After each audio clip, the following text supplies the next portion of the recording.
UFO는 정말 우주로부터 오는 것일까요? 아닙니다. 그들은 바다에서 올라옵니다. 2년 전 한 익명의 관련자가 죽기 전에 진실을 남기겠다는 글을 남기고 자취를 감췄습니다. 그에 따르면 심해의 어둠 속에서 그들은 만들어지고 사라지며 다시 새로운 형태로 태어난다고 합니다. 우리가 하늘을 올려다보는 동안 외계인은 이미 바다 아래에 있었던 것입니다. 그에 따르면 UFO는 지구의 해저 깊은 곳, 인간이 접근할 수 없는 심해의 이동식 공장에서 만들어진다고 합니다. 이 공장은 마치 살아있는 존재처럼 움직이며 누군가 접근하면 자취도 없이 사라지거나 스스로 파괴된다고 했습니다. 더 놀라운 건 이 시설들이 수십 년 동안 바닷물 속에서도 녹슬지 않고 부식되지 않는다는 점이었죠. 주요 활동 지역으로는 버뮤다 삼각지대, 캘리포니아의 카탈리나 섬 근처, 그리고 남극 인근의 해저가 지목됩니다. 이 세 곳은 실제로도 정체불명의 신호나 음파가 자주 포착되는 지역이기도 합니다. 이 공장에서 제작된 비행체들은 임무가 끝나면 해저 기지로 돌아와 완전히 녹여집니다. 그리고 같은 재료가 다시 새로운 형태로 재탄생한다고 하죠. 즉, UFO는 일회용이 아닌 순환형 생산 시스템에 의해 만들어진다는 겁니다. 몇몇 금속은 지구상에 존재하지 않는 원소와 유사한 구조를 가지며 지구 자원과 섞여 합금화되어 있다고 합니다.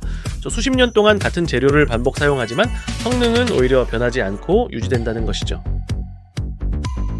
목격된 UFO의 형태는 다양합니다. 전통적인 원반형, 구형, 또는 버거형이라고 불리는 형태까지, 가끔 시가형이라 불리는 긴 구조물이 포착되기도 하는데 그건 너무 희귀해서 실제로 본 사람의 인생이 바뀔 정도로 드물다고 합니다. 크기는 드론보다 작은 정찰기부터 여객선만한 대형 비행체까지 다양합니다. 모두 소리 없이 움직이며 공중과 수중을 자유롭게 오가죠. 그들은 중력을 제어해 인간이라면 버티지 못할 회전이나 가속을 아무렇지 않게 수행합니다. 이 기술은 인류가 아직 개념조차 완전히 이해하지 못한 단계에 있습니다.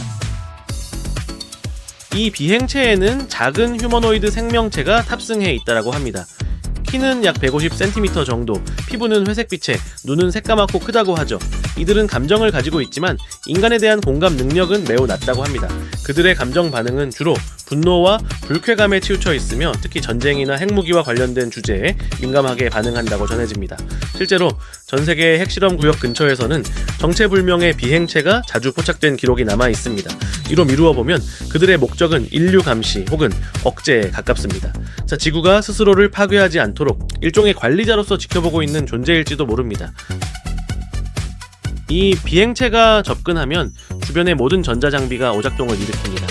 선박의 항법 장치가 꺼지고 항공기의 통신이 끊기며 심지어 근처의 전력선이 동시에 다운되기도 합니다. 폭발이나 충격 없이 발생하는 EMP 현상과 유사하죠. 또한 일부 비행체는 스텔스 기능을 갖추고 있어서 레이더나 적외선 센서로는 포착되지 않는다고 합니다. 즉, 우리가 본 적 없는 UFO들이 훨씬 더 많다는 이야기입니다.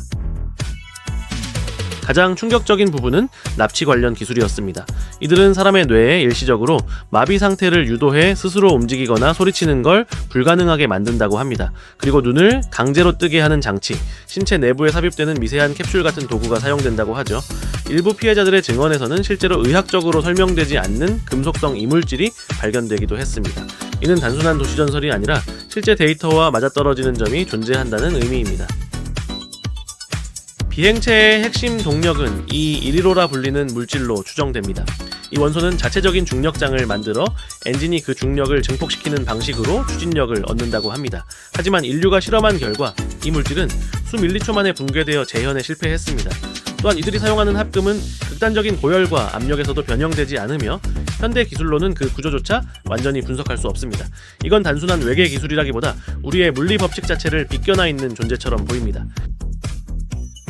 그들은 인류를 파괴하려는 존재가 아닙니다. 오히려 감시하고 필요할 때만 개입한다라고 전해집니다.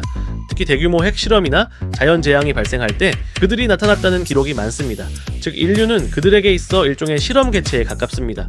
우리가 동물원의 동물을 관찰하듯 그들은 인류를 관찰하고 조절하고 때로는 억제하고 있는 셈이죠.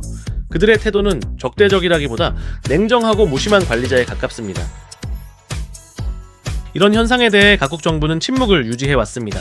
미국, 러시아, 중국 모두 이 비행체의 잔해를 확보한 적이 있다고 알려졌지만 내부 구조를 완전히 분석한 나라는 없습니다.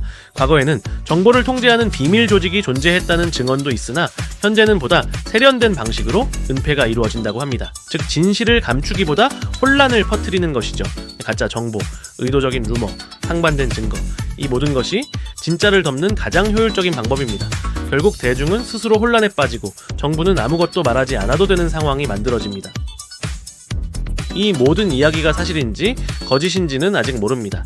하지만 전세계 해저 탐사 기록과 미확인 신호 데이터를 보면 적어도 무언가는 존재한다는 점만큼은 부정할 수 없습니다. 우리는 하늘을 보며 외계 생명을 찾고 있지만 정작 그들은 오래전부터 우리 발 아래 바닷속에서 살고 있었는지도 모릅니다.